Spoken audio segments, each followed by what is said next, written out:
Sabi ng mga lalaki, makipag-cooperate daw ako. Kaya ayun, pinapasok ko sila sa bahay. Kasi kausap na daw nila yung kuya ni Papa Odi. Narinig ko na rin naman yung boses.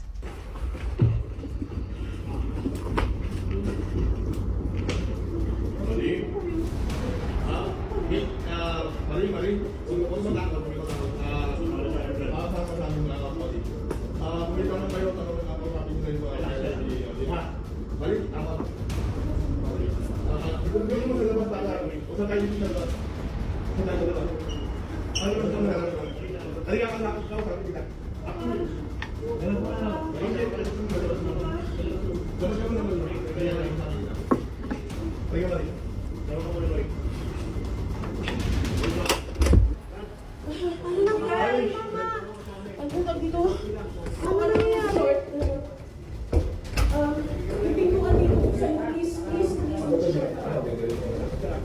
Nagulat talaga ako sa kama na bigla na siyang kinuha. As in, sobrang taranta ko na sinabi ko na siyang kinuha.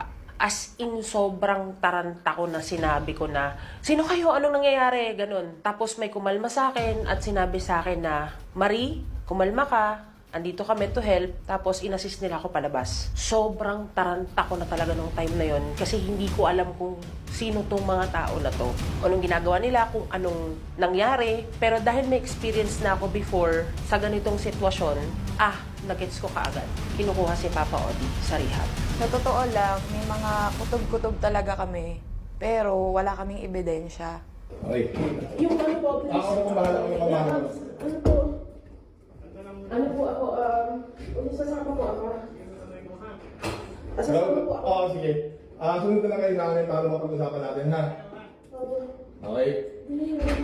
Ano nangyari? Dali natin yung susi. Yung susi po na susi. Nakalak pala to, miss. Pakibuksan ko. Please. Okay? Ano na? Pwede tayo? Kain ko sa sasakyan, Brad.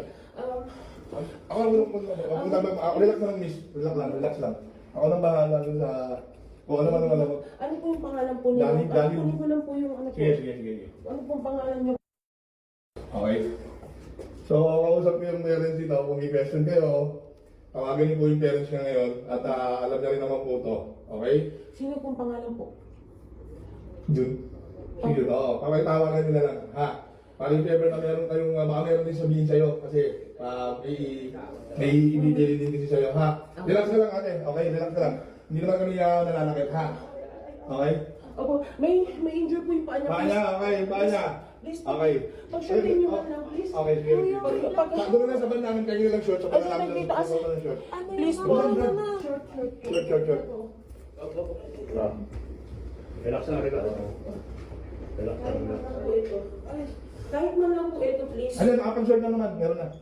Oo. Please po, Sige please na. po. Oo. Please po. Tago na ako, para hindi nyo na rin makita. Sabihin ko ba, pasok ka lang muna kayo. Pasok ka lang muna sa kwarto. Para hindi rin siya maganda. Para hindi rin siya malatel. Opo. Okay, pasok ka lang nyo muna yung tinto. Ano, okay tayo? Dito. Sige pa. Itong dito. Ako, kakatawagin nyo lang po niya si June, ha? Ay, ano lang po yakapin po. Oo, susunod ka lang sila. Opo. Please, Papa. Dahan-dahan. Sige, Brad. Ang sakit po. Tawag dito, kahit sasama na tayo, nagsama tayo kayo. Wait lang. Relax lang. Yung cellphone ni Papa. Cellphone. Relax lang. Sabihin mo. Sige. Ano si Uy. Relax lang.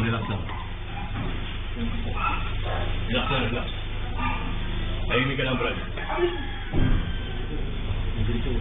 Komentado ako, hindi ko alam yung gagawin ko. Pagka labas sa kanya, sa kwarto, tumingin lang siya sa akin at sinabi lang niya, Mami, maayos naman siyang sumama. Sinundan ko yung sasakyan kung saan dadalhin. And ang sabi sa akin nung tao na kumuha sa kanya, kausapin niyo na lang po yung kuya niya. At